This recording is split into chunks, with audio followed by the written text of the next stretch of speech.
When she departed, it seemed like dismissal. Yet upon her return, it becomes your trial, not of affection, but of resilience. For your response in that moment determines if she esteems you or departs once more. First, refrain from viewing her reappearance as triumph. Regard it as a revelation. This is a common pitfall for many. She reemerges, and abruptly it's jubilation. It appears as though you've reclaimed her, as if you've validated your value. However, in reality, her comeback isn't your conquest. It's a manifestation of her internal change, not your merit. And should you elevate her like an accolade, you'll revert to the dynamics that prompted her initial exit. This isn't the occasion for affirmation seeking. It's the juncture to exhibit equanimity. For by idolizing her return, you convey an unspoken signal. I was deficient without you. And nothing erodes attraction more swiftly than dependency masked as appreciation. Thus, greet her re-entry with serenity, not aloofness, not urgency, but the fortitude of one who remained complete prior to, amid, and following her absence. She isn't the reward, reciprocal regard is. And you cultivate that not by exalting her choice as the remedy to your solitude, but by anchoring in your self-esteem and pondering, is this viable for us both? Second, recognize her, yet avoid excessively endorsing her choice. Upon her return, neither dismiss her nor overindulge. This is where lapses occur subtly. They assume that lavishing commendation, gratitude for this renewed opportunity, vows of improvement, fortifies the tie. In truth, it relinquishes authority. Recognition entails attentiveness, not spectacle. Articulate authentically, I acknowledge you, I value the initiative, but eschew dramatic displays. Why? Because if she detects that her return disrupts your emotional equilibrium, she doubts your overall steadiness. Affirmation belongs to her realm. Dispense it too liberally, and you're not accessible emotionally, you're reliant. A resolute individual attends, affirms with a gesture, sustains gaze.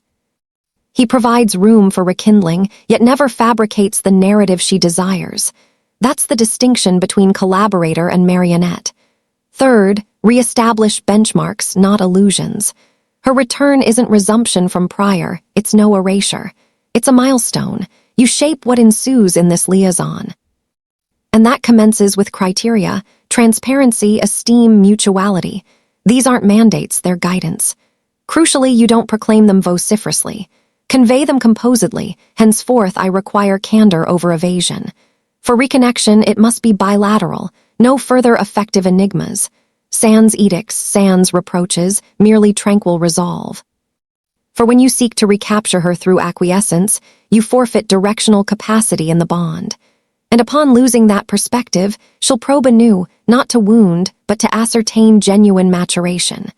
Thus, guide not via dominance, but assurance. Allow her to sense your limits, not your apprehension, and forge a link mirroring your evolution, not your former self. Fourth, observe her conduct, not her declarations. Utterances are effortless. I longed for you. I desire success here. I've transformed. Appealing, reassuring, yet insignificant sans evidence. Her deeds unveil verity. Disregard vocal tenderness. Scrutinize her engagement when challenges arise. Is she reliable? Attentive? Reciprocating vigor or expecting you to bear the sentimental burden? It's not skepticism. It's judiciousness. One who heeds words inhabits delusion. One who monitors actions constructs actuality.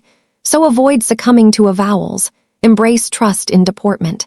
For affection voiced prematurely often lingers tentative. Affection demonstrated consistently, unobtrusively, merits cultivation.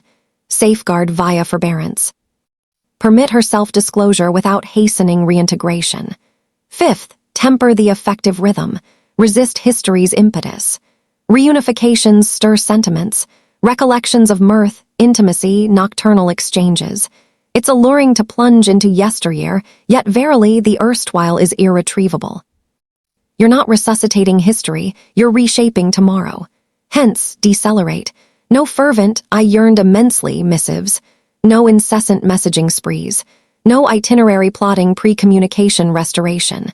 Establish a cadence honoring prior wounds and prospective optimism. Why? Deceleration fosters authentic rapport. It affords her opportunity to merit your investment anew, and vitally grants you clarity's interval. Acceleration breeds impulse, moderation yields authority. She'll admire the one unhurried in re-immersion. She'll confide in the deliberate for its signals. I cherish this, yet I prioritize myself.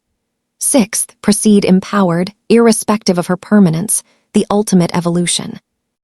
Your demeanor, embody one capable of departure yet electing continuance solely if harmonious with your tranquility. Don't portray her return as vital sustenance. Present it as prospect, not imperative. You're engaged not from forfeiture dread, but aspiration for a bond rooted in esteem, not trepidation. She must perceive your choice as discerning, not grasping. That solitude doesn't terrify you, but you envision healthful synergy and deem it feasible with her. Should it prove otherwise, depart composedly with poise. For if you deem existence hinges on her proximity, she'll assay your solitude. Thus, maintain stance, not punitively, but protectively. Authentic affection isn't salvage, it's deliberate selection. With her return, eschew fatalism.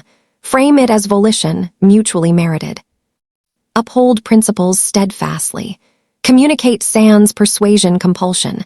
Monitor deeds over words. And never permit affection's yearning to eclipse serenity's commitment. For the most formidable are seldom vociferous. They're those guiding from composure and departing not wrathfully, but in